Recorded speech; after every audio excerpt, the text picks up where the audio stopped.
VPAT stands for Voluntary Product Accessibility Template.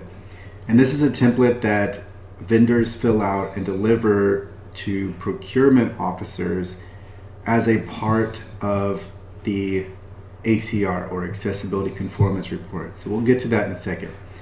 But a VPAT speaks to and represents a product or service's accessibility.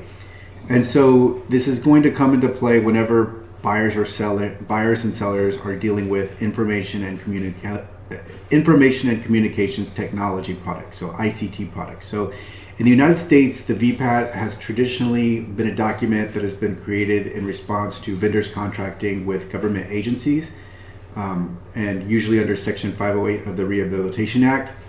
And that's because Section 508 requires that federal agencies develop, procure, maintain, and use information and communications technology, ICT, that is accessible to people with disabilities. But this is now, what is now happening is in the private marketplace, because accessibility is such a priority now, that you're seeing private procurement involve VPATs. But what's important to remember is that VPATs are for products and services. They are not for websites and mobile apps unless those websites and mobile apps are a product or service. So a good way to differentiate is a software is going to would invoke a VPAT. A website would not. With a website, if you're looking for documentation that speaks to its accessibility, this would be a conformance report, or something along those lines. Now there are 4 different versions of VPAT, so not all VPATs are the same, and they tie into different standards for accessibility. And this is going to be relevant to whatever market, whoever you're selling to, their procurement requirements.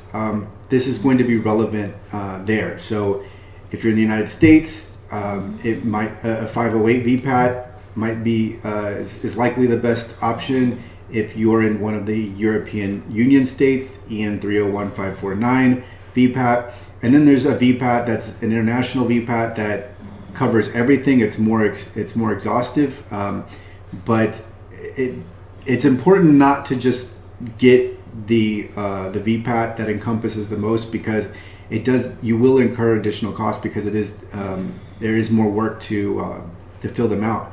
But many non-governmental agencies, for many non-governmental agencies, the WCAG version, the Web Content Accessibility Guidelines version of the VPAT is going to meet your needs. So it really depends on procurement and who you are delivering this VPAT to, or who could possibly be a buyer of your product or service, and what they're going to look for. Now, you can fill out a VPAT by yourself. It can be done internally. However, because the market has become more mature, people are going to ask, where did you get this VPAT done, or who completed this VPAT? Moreover, you definitely don't want to misrepresent anything or make your product out to be more accessible than it is. You want to have an accurate accessibility accounting of what the accessibility of your product or service is. On that note, a VPAT doesn't mean your product's accessible. It just means that you've addressed, you have an accounting of your accessibility. So that's important to keep in mind. Now, on a VPAT, I've said accounting multiple times. The reason I say that is because this is not an audit. This is not where we list out every last issue and we have steps to maybe even reproduce that issue, or we have suggestions on how to remediate that issue, where we have any number of additional pieces of additional information that could be used. An audit is very thorough. A VPAT is more of an accounting. So with a VPAT, you're going to have, it's mostly revolves around the Web Content Accessibility Guidelines, but the standards used can supersede those. So you'll see additional requirements come into play, and you can possibly see an additional environments come into play. But primarily, the primary column to the VPAT is is one where you talk about whether it supports or it does not support. So the options will be the product or service supports a specific success criterion or requirement under a standard. It partially supports, so it doesn't meet the criterion, but it does partially meet it. It does not support at all, and then it's not applicable. So the criterion, the accessibility criterion, just may not be applicable for the product. It may not come into play.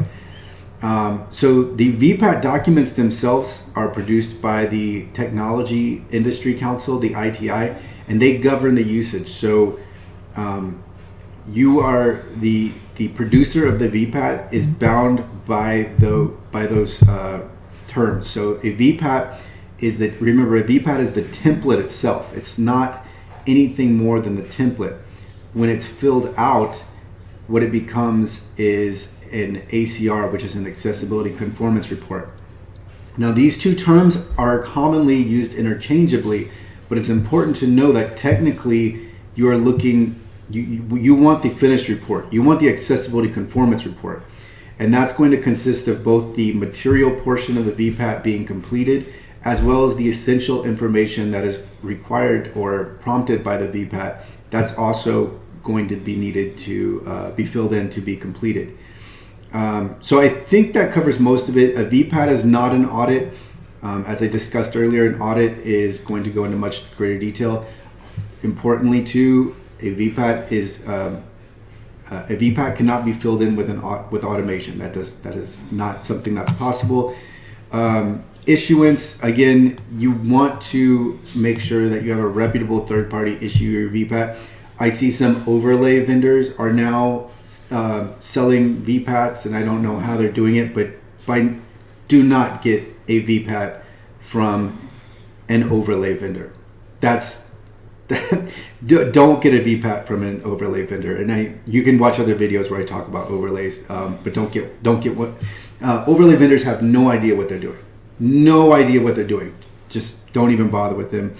It's important that whoever issues your VPAT is credible, reputable, and obviously it's desirable that they've been in accessibility for some time, because VPATs are complicated documents, especially some of the versions are more complicated than others. If you get the international version, VPATs go beyond the Web Content Accessibility Guidelines.